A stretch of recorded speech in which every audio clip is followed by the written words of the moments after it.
Iti palagrog iti Semana Santa, celebraran digiti Kristiyano ti Domingo Ramos.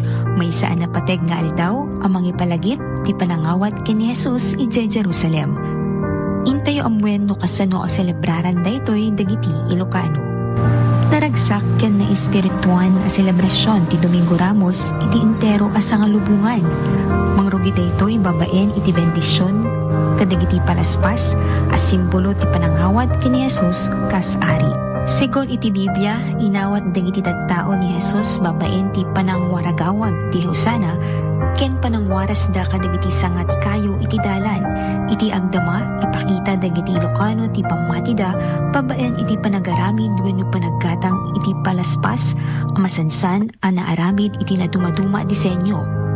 Maysa a panakipakita iti kultura ken tradisyon. Kalpasan ti misa maikabil dagiti palaspas iti ruangan wenno tawa dagiti balay amang ipakita ti pammati amang ted daytoy iti bendisyon ken proteksyon. Ngem saan laeng a tradisyon no diket panawen daytoy iti panagpanunot, panagbabawi ken panangisagana iti sumarunong aldaw ti Semana Santa. Babaen ti Domingo Ramos may palagip kadagiti mamati ti kinapateg ti kinapudno a pammati ken panagayat iti Dios kas mangrugi iti na espirituan a panagbiag iti Semana Santa. Manipod iti IFI Church Lawag City para iti IFM News, Idol Gina V, Tatak, IFM.